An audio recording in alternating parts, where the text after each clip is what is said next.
Olá, tudo bem? Nesse vídeo de hoje eu vou ter uma conversa muito séria com você. Eu vou te explicar por que eu não gosto de modelos. Eu sou Oswaldo Simonelli, especialista em Direito Médico. Seja muito bem-vindo ao nosso Descomplicando o Direito Médico.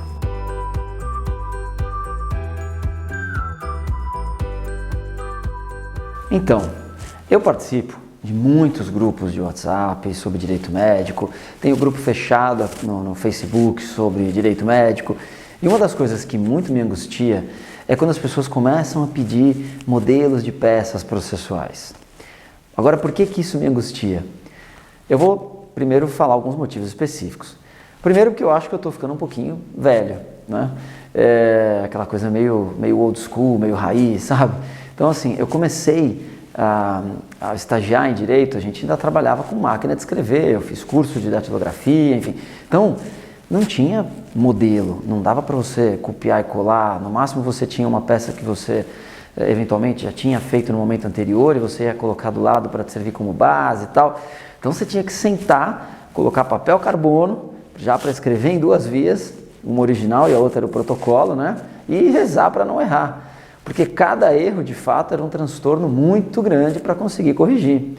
Depois veio o tal do branquinho, né, que você passava ali, era como se fosse uma tinta branca, depois era uma fita que você punha em cima, batia exatamente na letra que você tinha errado, enfim. E aí, isso facilitou bastante, né? Ficou uma beleza na época, deixou o trabalho um pouquinho mais fácil, mas enfim. O fato é que utilizar, enfim, a máquina de escrever me trouxe algumas facilidades na vida que eu carrego até hoje. A primeira delas é escrever textos concisos, resumidos. Sim, hoje em dia não adianta você ficar escrevendo uma tese de conclusão de curso, uma dissertação de mestrado numa peça judicial. Quem vai ler, seja no âmbito administrativo, seja no judiciário, não tem tempo para ler tudo que a gente coloca nessas peças muito extensas. Isso é um fato. Então, primeira coisa é que a gente tem que treinar muito e constantemente a escrita de peças de maneira reduzida, concentrada. É mais ou menos assim, para usar uma metáfora meio boba, enfim. Mas imagina que você está fazendo um suco para alguém tomar, certo? Se você fizer um suco muito aguado, você vai ter litros de suco. E o que vai acontecer? Aquela pessoa que você está fazendo suco vai dar 2 golinhos e não vai beber o resto, vai perder o interesse em beber o resto. Por quê? Porque está aguado, ficou muito longo, não ficou concentrado. Agora, se fizer um suco com exatamente o que você precisa, né? Num copo pequeno, com muito sabor, o que vai acontecer? A pessoa vai tomar com gosto e vai querer até mais. Tá bom? É uma metáfora meio boba, mas pensa nisso quando você for escrever uma peça judicial. Será que você está fazendo um suco muito aguado?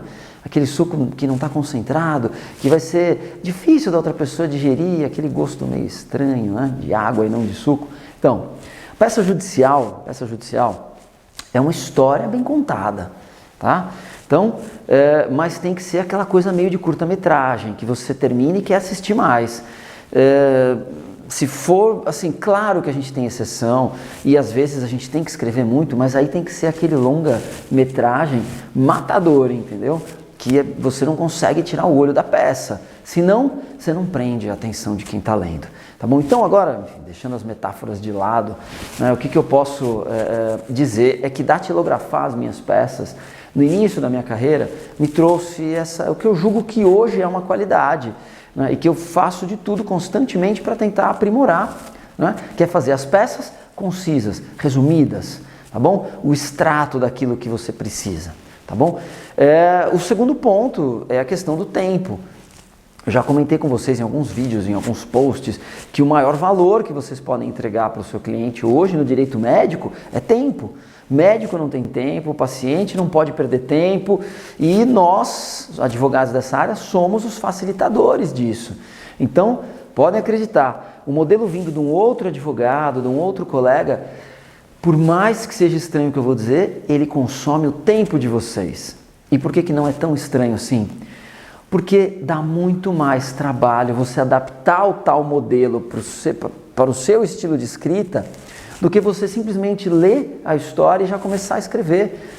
E rascunhar mesmo, para depois fechar a peça final. É assim que eu trabalho. Eu abro meu computador, abro lá o meu programa de texto e vou soltando as ideias, Depois a gente vai organizando essas ideias. E assim, parece brincadeira, mas não é não. Quando eu tenho que fazer uma peça judicial tendo como base de um outro colega, e isso acontece muito, porque eu trabalho num ambiente com muitos advogados, né? E a gente tem muitas ações parecidas, pareceres, enfim, que é tudo compartilhado entre os advogados na rede, mas invariavelmente eu uso os meus próprios, porque é muito mais fácil escrever com base naquilo que eu mesmo fiz antes do que pegar a peça de alguém e ficar tentando adaptar ao meu jeito de escrita, as minhas ideias, a minha forma de contar a história. Então, por incrível que pareça, eu ganho muito mais tempo quando eu não uso nenhum modelo, nenhum outro parecer que já foi feito, uma ação judicial que já foi feita. Terceiro ponto, assim, que é muito importante, ninguém gosta de compartilhar modelos. Eu não sei se alguém já teve a experiência de pedir e não ser respondido, não ser correspondido. Por quê? Porque dá trabalho para fazer a sua própria peça, para depois você entregar de maneira graciosa. Ninguém gosta disso. Isso é mais ou menos assim, sabe aquela época de faculdade que você tem aquele colega que falta o ano inteiro e 2 dias antes da prova ele pede o seu caderno completinho para tirar cópia, ainda é capaz de ir melhor que você na prova, né? Então, assim, não é uma forma, digamos assim, legal de você ser visto quando você começa a ficar pedindo essas coisas, entendeu? Assim, é trabalho para você conseguir formar uma peça judicial, para você conseguir contar essa história, não é fácil. Depois que você faz a primeira, vai ficar fácil. Mas para você entregar isso para alguém, assim, não é questão de coleguismo, esse pessoal não é legal comigo. Não, é porque é trabalho, gente. É trabalho, né? Então, assim, coleguismo de verdade é você, de repente, chamar um colega mais experiente que você para atuar em você em um caso mais complexo. Não é? Se você está pedindo o modelo é porque você não sabe fazer. Tá certo? Então, qual é a dificuldade em você de repente falar, olha, alguém quer fazer comigo, alguém que já tenha feito esse tipo de ação, quer fazer essa ação comigo? Né? Então, assim, coleguismo é você compartilhar esse caso, por exemplo, num grupo e as pessoas opinarem sobre ele, quais os caminhos, tal, que você deve seguir. Mas, assim, vai por mim. Entregar um modelo, assim, pedir um modelo, além de ser relativamente antipático, né? Passa uma sensação de desconfiança. Imagina só se o seu cliente suspeitar que você, para fazer a ação dele, está pedindo um modelo num grupo. Não tem cabimento, quer dizer, e não é difícil o seu cliente ficar sabendo, principalmente se você está atuando numa área restrita, numa área mais fechada, como é o direito médico. Não é difícil ele ficar sabendo.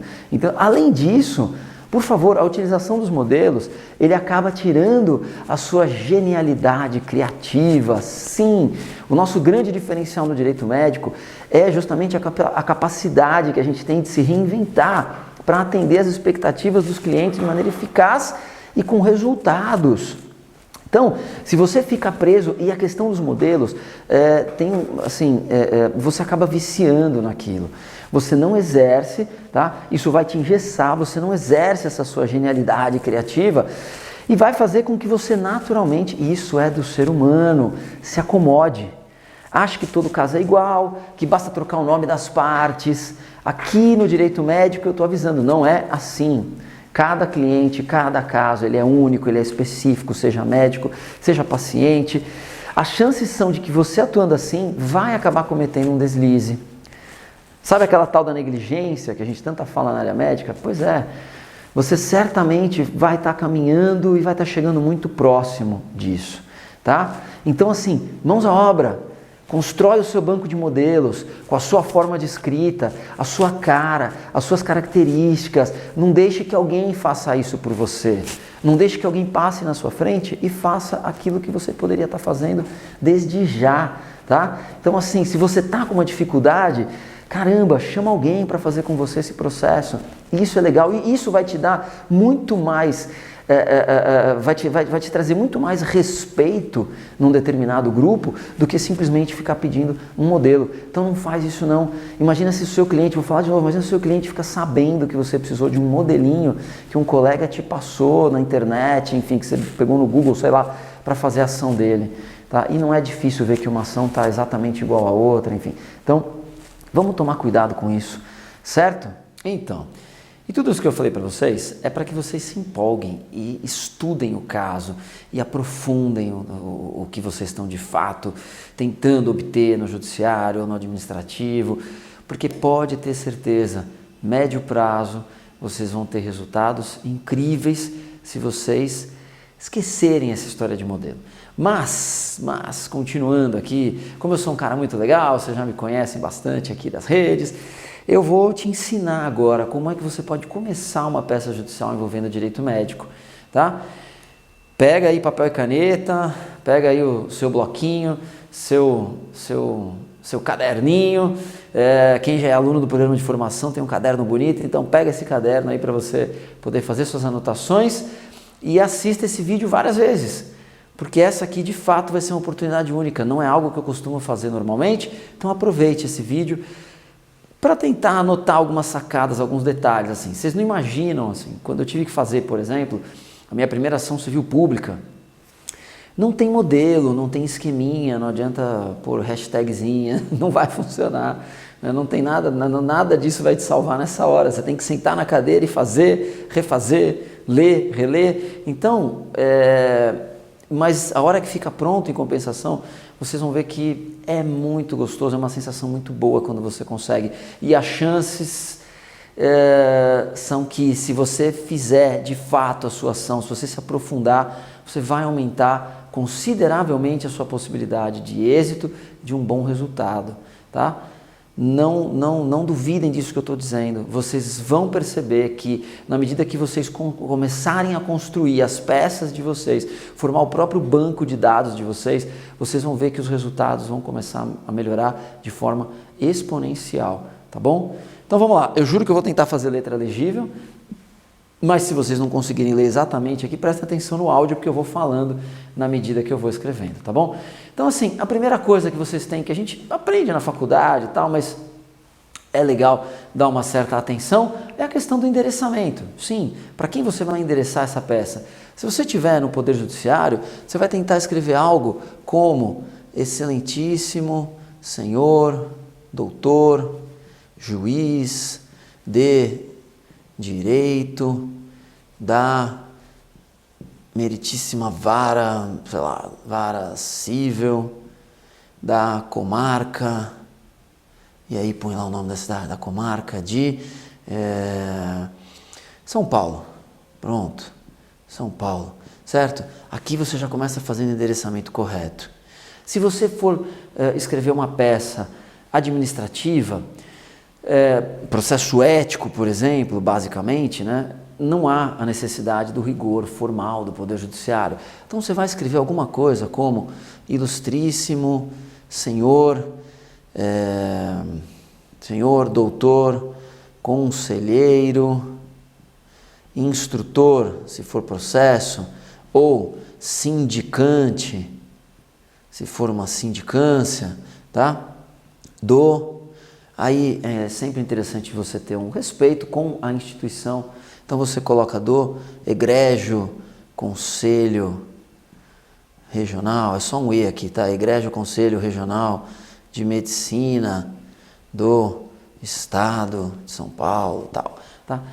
Você já começa bem, você já começa acertando o endereçamento, tá? Isso é muito importante, a primeira coisa que as pessoas vão ler é o cabeçalho do que você está escrevendo. Um pouquinho mais abaixo você pode colocar número do processo, então você coloca lá, dá um espacinho, né? E coloca processo, número, tal, e aí coloca o número do processo aqui inteiro para poder, obviamente, ele ser identificado, ser protocolado.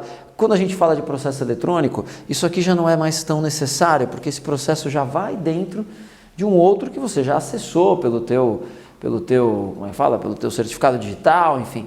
Nos conselhos ainda não. Os conselhos estão trabalhando para isso, é possível que até o final de 2019, começo de 2020, a gente tenha alguma coisa de processo eletrônico.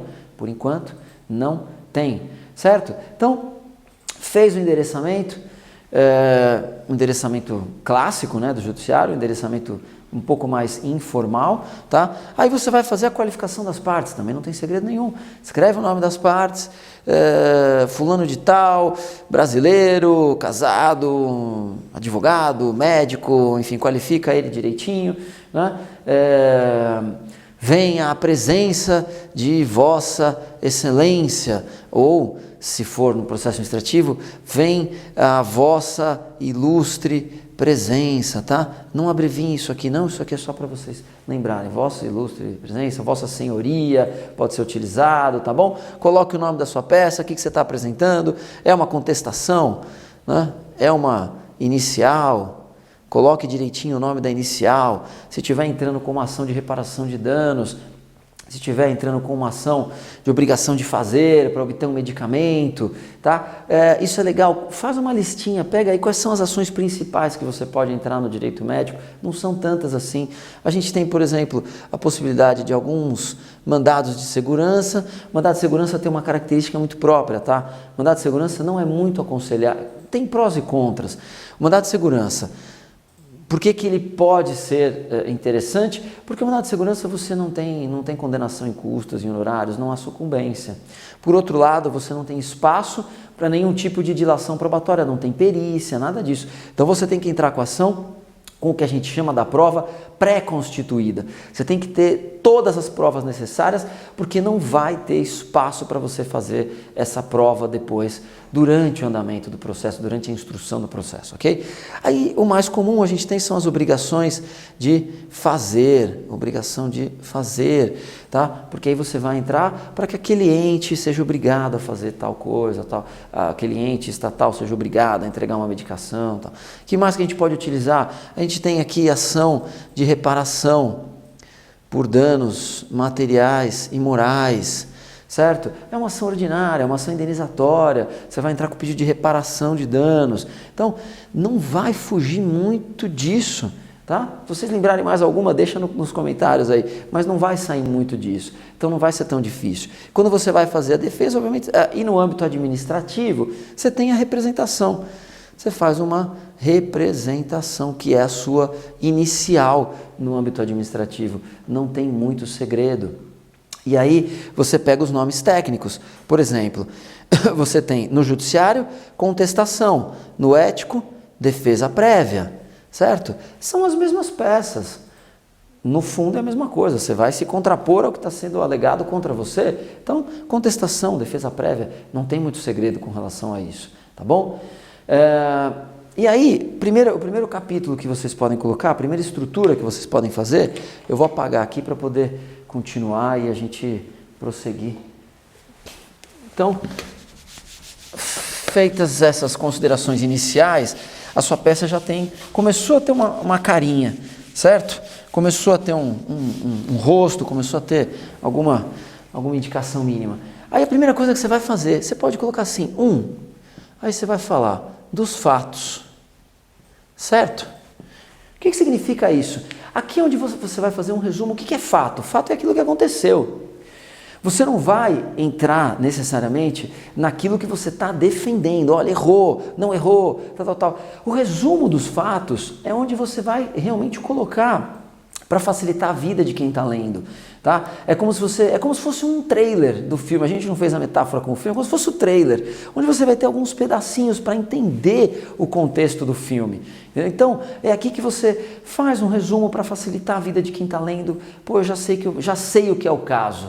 Já sei o que é. Então, você vai colocar, se é uma inicial, por exemplo, de reparação de danos, fulano de tal, deu entrada no hospital no dia tal, estava com esse problema, foi atendido pelo médico tal, pelo médico XYZ, foi dada alta, foram solicitados exames, e aqui é interessante você facilitar a vida de quem está lendo, já colocando as indicações. Olha, foi atendido pelo médico tal, aí você coloca entre parênteses assim, ó, CF, né, conforme, abreviação, DOC 1. A pessoa vai lá no DOC 1 e já vê o que é. Então, foi feito um determinado ato, enfim, foi feito um procedimento, solicitado um exame, você põe lá, conforme DOC 2. Se você estiver fazendo a contestação, é a mesma coisa, você vai contar a história agora só que sob a sua ótica. Foi dado alta sim, o paciente se apresentava em estado bom, conforme o prontuário anexado, tal, conforme DOC 3. Aqui é um resumo. Nos processos eletrônicos, agora se você estiver contestando, o que você vai fazer? Ao invés de DOC, você vai colocar o ID. Né? Ele tem o número do ID no processo eletrônico. Por quê? Porque isso facilita demais a vida de quem está lendo. Você cria um uma relação de simpatia. A pessoa simpatiza com a sua peça, o julgador simpatiza com a sua peça quando ele está lendo, porque facilita, ele lê rápido, ele entende rápido, certo? Então aqui vocês não vão colocar nada assim, artigos do código, conforme o artigo tal do CPC, do Código Civil, do CDC, tal. Não é a hora. Aqui é um resumo dos fatos. Você só vai facilitar a vida de quem está lendo e isso te ajuda muito, porque isso aqui esclarece até, no nosso raciocínio, traz uma forma simples de entender a sequência do que ocorreu e até para a gente corrigir eventuais falhas da nossa ação, quando a gente fala, falta um documento aqui no meio. Como é que eu provo isso daqui? Eu estou dizendo uma sequência de fatos, mas eu preciso ver se eu tenho prova para todos eles. Se eu não tenho, eu preciso pensar como é que eu vou produzir essa prova com uma testemunha. Eu sei que aquilo aconteceu, mas eu não tenho um documento. Então, aqui você já vai ter algumas sacadas, alguns buracos na sua história, que a parte contrária vai conseguir derrubar de maneira fácil. E aí é o papel da contestação, é onde você vai ver onde estão os furos na história de quem está contando e ver como é que você consegue se contrapor a esses furos, certo? Pois bem, aí a gente vai para um segundo momento, que é o quê? Do mérito, tá? Eventualmente aqui entre os fatos e o mérito, você pode ter um outro capítulo que seriam as preliminares. O que são as preliminares? Preliminar é tudo que você deve alegar que impede a sua análise de mérito, que impede que você adentre ao mérito da ação. Então, aqui você pode dizer, olha, já está prescrito o direito do autor, ele não poderia ter entrado com essa ação, ou não, olha, ele aqui, isso aqui a gente usa muito no processo ético. Tem muitas defesas do processo ético que alegam cerceamento de defesa em sindicância, prescrição, enfim, impossibilidade de conciliação e por aí vai. São matérias preliminares. E aqui, obviamente, você tem que dizer qual é o fundamento. Né? Se você está pedindo, por exemplo, uma incompetência do juízo, você tem que dizer por que ele é incompetente ou não. Você vai arguir uma prescrição, você tem que colocar lá qual é o artigo que embasa a sua prescrição, qual é o início do prazo da prescrição, qual é o termo final da prescrição, tá? Mas são matérias importantes que às vezes a gente deixa passar e depois algumas delas acabam sendo consumidas pela preclusão. Você não pode mais falar depois se você perdeu a oportunidade de falar sobre elas, tá certo? Depois a gente tem então o mérito propriamente dito. Aqui você vai falar o que de fato aconteceu relacionando os fatos com a causa de pedir. Daí você pode fazer subdivisões, tá? Então você pode falar do mérito. Aí você faz aqui 2.1, né? O primeiro atendimento. E aí você vai contar com maneira detalhada. E aqui você já vai dizer onde é que eventualmente houve um dano, houve um fato que tem que ser ressarcido. Na contestação, mesma coisa.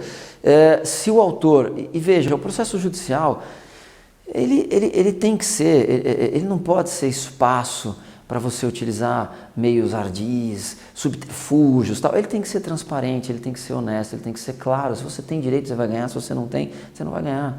Então, por isso que eu gosto de dizer aquela frase de Carnelucci, né? O advogado é o primeiro juiz da causa. Se não for um processo que você acredite nele, não entre, porque depois você vai ter uma sucumbência para suportar e o seu cliente não vai compreender isso de maneira tão simples se você não explicou logo no início.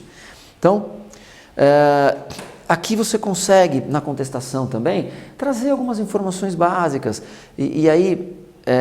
vá contestando, afastando, obviamente. A contestação tem que fazer o quê? Ela tem que desconstituir a inicial. Você tem que alegar os fatos que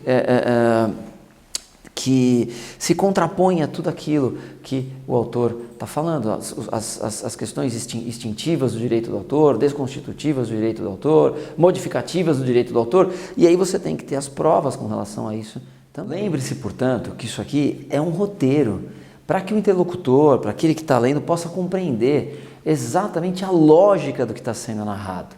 Lembre-se, né? Já comentei, a sua peça é um curta-metragem. Tenta não fazer, então, como aqueles filmes que vão para o futuro, vão para o passado, chegam no presente, voltam no passado, vão para o futuro. A gente tem que assistir pelo menos 3 vezes para compreender o que está acontecendo. Então, isso é legal em filme, não em peça judicial.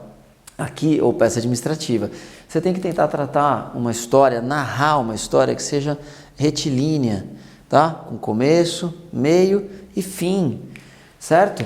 Então, mas aqui você já deve trabalhar onde é que estão os equívocos da parte contrária, se você está contestando, ou efetivamente qual é o fundamento do seu direito, tá? Nesse momento é que você tem que envolver quem está lendo, você tem que envolver o destinatário dessa peça, atraindo para dentro da sua história. Uma das coisas que eu mais comento com os alunos, enfim, e com todo mundo que de alguma maneira eu posso compartilhar um pouco de experiências, é que o mais importante dessa narrativa é o contexto em que ela aconteceu. Você tem que ter bastante, e aí sim é o momento de você talvez até se estender um pouquinho, você tem que ter bastante fidedignidade, é isso? Acho que é isso. A peça tem que estar fidedigna ao que de fato aconteceu, porque senão quem está lendo sente de longe, quem está lendo tem experiência nisso, seja no conselho, seja no judiciário, sente o cheiro se ela não está específica, tá? Vocês têm que utilizar a especificidade, tem que contextualizar o que de fato aconteceu, tem que dar detalhes, mas detalhes no sentido de riqueza, não de alongar desnecessariamente a peça. A peça tem que ser rica, mas não necessariamente longa, tá? Aqui a gente está falando de mérito puro. Se errou a parte contrária, dizer por que errou, se fez certo, por que fez certo. E aí, assim, algumas dicas interessantes que eu uso nas minhas peças e vejo que tem um resultado legal. Primeiro ponto é assim, não encha de jurisprudência, tá? Não fica a cada 2 minutos, olha, o judiciário diz isso, olha, o judiciário diz isso. Se necessário, aqui no mérito, você abre um subtítulo mais para frente, depois que você já contou a história de uma maneira consistente, põe lá item 2.5 da jurisprudência recente. Eu prometi que ia fazer letra legível, não fiz nenhuma até agora, né? Mas vocês vão acompanhando pelo áudio. Da jurisprudência recente. Então, o que você vai dizer aqui? Ou da jurisprudência, tá? Você vai citar algumas decisões judiciais que efetivamente tenham relação com a sua peça. Não adianta ficar citando jurisprudência genérica, aberta. Você está entrando com uma ação de medicamentos. Aí você diz, não, mas a saúde é dever do Estado. Isso o juiz já sabe. Tá? Então, assim, não adianta ficar citando esse tipo de jurisprudência, porque você só aumenta o volume da sua peça e não traz nada de interessante. Procura uma decisão que seja envolvendo aquele medicamento que você está buscando. Né? Procura, se você está falando de um possível erro médico, busca uma jurisprudência específica que fala daquele caso específico, uma laparoscopia, entendeu?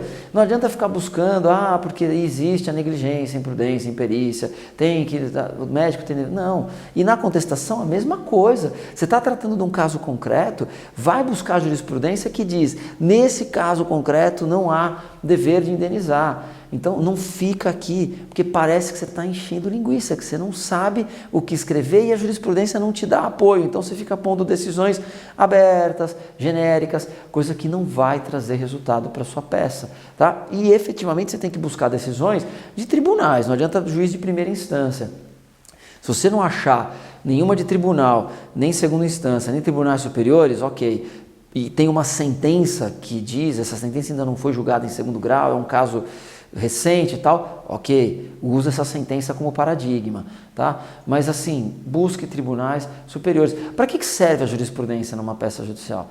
Ela serve só para aquele que está lendo, o juiz no caso, ou no âmbito do conselho, compreenda que você não está numa aventura jurídica, que você está, toda a sua argumentação encontra respaldo, encontra eco nas decisões dos tribunais. Quer dizer, já teve gente que fez isso antes e o tribunal disse que tinha razão. Agora, se você for o primeiro, obviamente que você não vai citar jurisprudência nenhuma. Esquece a questão da jurisprudência. Diga apenas que esse é um caso único em termos de judiciário, tá certo? Então, assim, a jurisprudência, ela serve para isso, para dar veracidade, para dar base naquilo que você está falando, para não ficar, para o juiz não entender que aquilo é eventualmente uma aventura jurídica, que você está buscando algo que os tribunais não reconhecem, enfim, não tem validade no judiciário, certo? Geralmente, assim, o juiz, ele não vai usar uma dessas decisões que você citou. Dificilmente, são raros os casos em que o juiz pega uma jurisprudência que está na sua peça para citar na sentença. Eu sei que, enfim, acontece em alguns casos, mas invariavelmente não vai acontecer. Para que serve isso, então? porque de qualquer maneira ele vai se sentir pressionado, tá certo? Aquele que vai julgar diz, olha, será? Eu vou ter que contrariar uma decisão, eu vou ter que invalidar uma tese que já está, de repente, não está consolidada, mas um tribunal já deu, o outro tribunal já reconheceu. Então, ele tem que discordar não só do que você está escrevendo, ele tem que discordar da jurisprudência. Ele tem que afastar o que a jurisprudência está dizendo. E a gente sabe que hoje o judiciário, principalmente, caminha no sentido de tentar, ao máximo, uniformização das decisões, para não ter decisões contraditórias sobre o mesmo assunto. Então, essa é uma grande sacada que vocês têm que buscar para poder fazer com que o juiz se sinta à vontade para acolher a tese de vocês, seja a tese acusatória, seja a tese defensiva, tá? Então, assim, nesse momento, o que você vai fazer? Você vai buscar informações técnicas sobre o caso que você está tratando para poder aprimorar a sua tese. A gente sabe que a grande maioria desses casos vai cair aonde? Na perícia. Mas da mesma maneira que o juiz, se você já trouxer teses robustas, consubstanciadas sobre aquilo que você está falando, o perito, para poder contrariar, vai ter que trazer uma outra, muito mais profunda, e aí não é tão simples. Então, de qualquer maneira, você já faz com que o caso vá se encaminhando para aquilo que você deseja no final. É você que vai dar os caminhos para que esse processo seja julgado a seu favor. Você que vai, de maneira sutil, ir trilhando os envolvidos para que eles compreendam que você tem razão. No fundo, é isso. Mesmo sem conhecer medicina, hoje tem muitos sites confiáveis que você pode buscar respaldo para aquilo que você está escrevendo, certo? O site do Conselho Federal de Medicina, por exemplo, é um deles. Se for uma peça administrativa, então, sensacional, você vai ter muita informação lá. Aqui já tem, inclusive, no YouTube alguns vídeos que eu faço sobre jurisprudência ética, né? Sobre aquelas decisões éticas para vocês obterem o respaldo, ver como é que o Conselho Federal está decidindo, fora as questões de pareceres, resoluções, recomendações, está tudo lá no Conselho Federal. O Conselho Federal é um deles, mas tem vários outros. Tem o site do Cielo. Cielo tem artigos científicos de maneira fácil para pesquisar. Cielo, é só buscar lá, tá bom? Tem alguns outros mais complexos que eu não vou passar para vocês agora, porque acho que nem é o momento. Depois, em outros vídeos, eu até trabalho mais com vocês. Outras formas, tem o PubMed, são sites um pouco mais difíceis até de acessar a base de dados deles. Mas você indo no Conselho Federal de Medicina, você indo no Cielo, você vai conseguir achar informações importantes a respeito do caso que você está tratando, tá certo? E aqui é a hora, abre mais, se for o caso, vai abrindo. Quanto mais tópicos você conseguir dividir a sua peça, mais fácil. São como capítulos de um livro em que você sabe o que está sendo tratado, né? Naquele tópico específico. Facilita demais. Pensem nisso. Vocês estão levando uma peça para alguém que não tem muito tempo para ficar lendo. E não é porque não quer, não, é porque a gente sabe do volume que hoje existe no judiciário, no administrativo. E aí, finalmente, vá encaminhando o seu texto para a sua conclusão, para o seu fecho. Mas nesse momento do fecho da história, quem está lendo deve estar efetivamente encantado com o que você escreveu, querendo realmente saber como é que a história chegou ao seu termo, chegou ao seu fim. E histórias no direito médico, seja qual for o seu lado, elas são sempre emocionantes. Sempre, sempre. Por quê? Porque a gente lida com pessoas, a gente lida com gente. Então são sempre histórias que, se você souber trabalhar a narrativa, são histórias que vão prender a atenção de quem está lendo. Todo mundo gosta de ler essas histórias. Histórias, claro, a gente está falando às vezes de questões trágicas, mas as pessoas gostam de compreender o que aconteceu. Mesmo um juiz, quando vai ler uma peça de um possível erro médico, ele quer entender como é que aquele médico errou naquela determinada situação. Ou se na hora que ele vai ler a defesa, ele vai entender, puxa, não errou. Olha só, isso é possível acontecer. Existe literatura médica a respeito. E mais do que isso, o paciente foi informado que isso de fato poderia ter acontecido. Interessante. Então não é bem assim e tal. Então, todo mundo gosta de ler quando elas são bem desenvolvidas, tá? E aí, gente, evitar alguns vícios. Ok? Vamos trabalhar para vocês não cometerem alguns vícios que são fáceis da gente deslizar e acabar entrando neles, tá? Primeiro desses vícios, tá? Ser emotivo demais. A gente está também falando de uma peça que é uma peça jurídica, tá certo? Então também não adianta contar toda uma história muito triste, porque senão ela acaba perdendo até o aspecto da veracidade, fica piegas, né?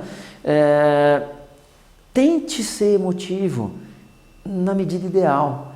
Jamais, jamais, jamais, jamais, jamais ofenda quem quer que seja, tá?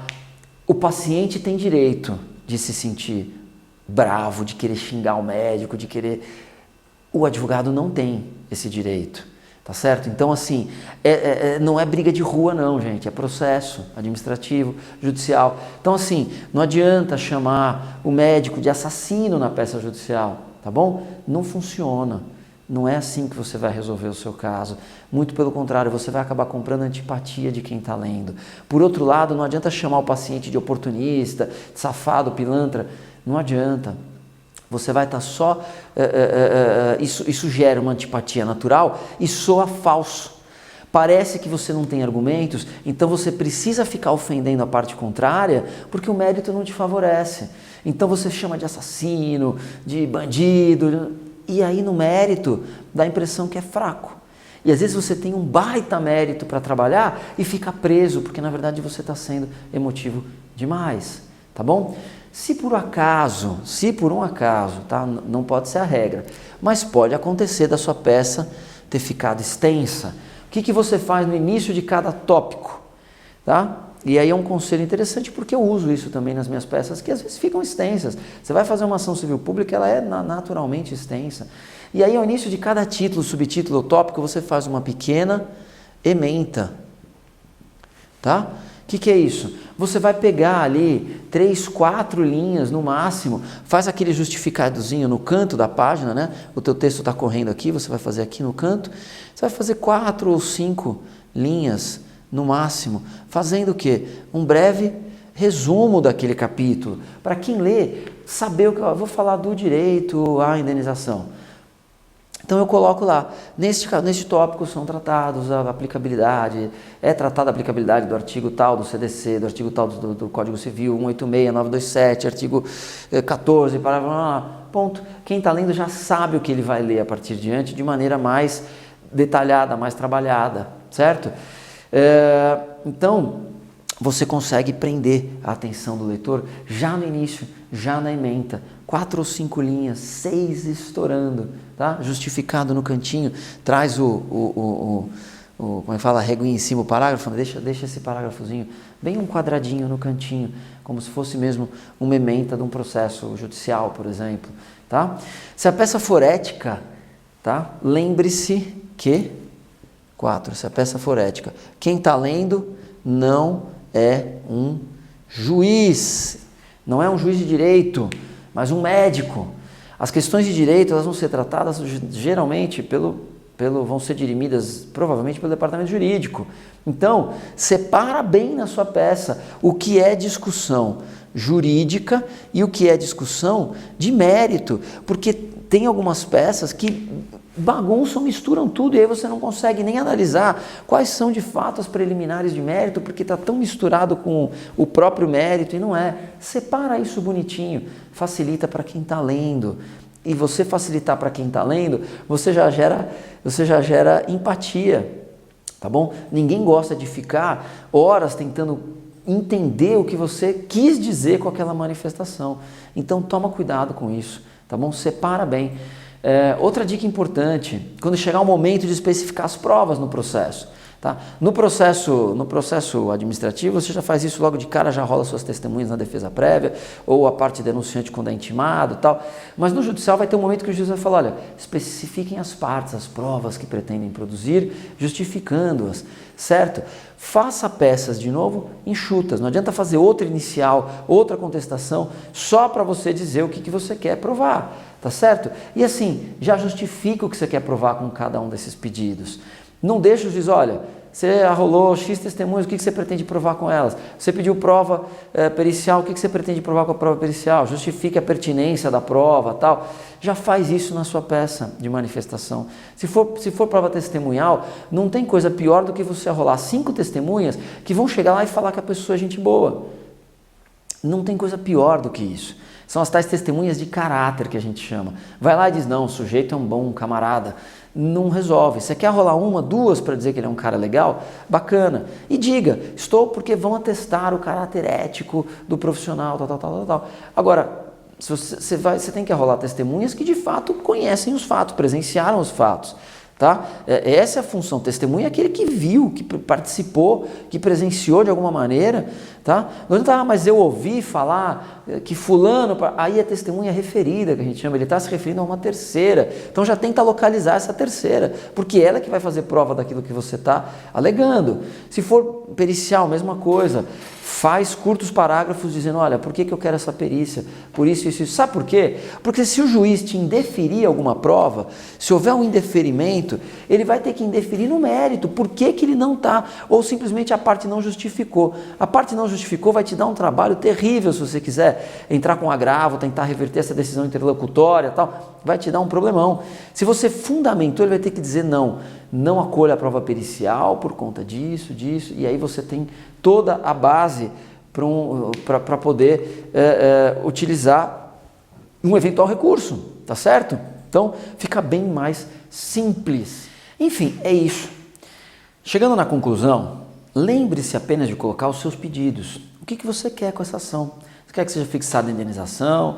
Além daquelas questões obrigatórias da petição inicial que tem no CPC, né, você tem que colocar lá que para citar a parte contrária, enfim, o valor da causa é extremamente importante você colocar, né? Além daqueles elementos que você busca no CPC, e é fácil para você entender, e aí sim você pode procurar na internet, não tem problema nenhum, né? Quais são os requisitos da inicial e tal, que aí você vai pegar os requisitos formais dessa inicial, e aí é igual para qualquer uma. Mas além disso, não fique repetindo. Tem gente que quando chega na conclusão, fica repetindo a história toda, não faz o menor sentido, fica lá contando tudo de novo, tá bom? Não faça isso, só faz os seus pedidos, tá? Então, muito bem. Você já tem a partir de agora, então, todos os elementos para fazer a sua própria peça e não ficar pedindo modelos. Se você já fez isso em algum momento, tá tudo bem, faz parte. Eu sei o quanto é difícil fazer o primeiro, eu sei o quanto é difícil conseguir peças judiciais no âmbito do direito médico, justamente porque é algo novo, é algo recente. Então, tá tudo bem. O que eu tentei falar para vocês aqui é como vocês podem construir a peça judicial de vocês, a peça administrativa, no âmbito do direito médico, porque a partir da segunda vai ficar cada vez mais fácil. Podem acreditar em mim. Mais do que isso, acredite em você mesmo. Você é capaz de fazer isso. É como fazer academia. Não tem como encurtar o caminho para o resultado, né? Mas quando os resultados começam a ficar visíveis, você não quer mais parar. Com as peças judiciais e administrativas é assim também. A hora que você começa a ver que a sua peça está dando resultado para o seu cliente, você se sente muito bem e aí não quer parar mais, você quer aprimorar, ver mais um detalhe, tal.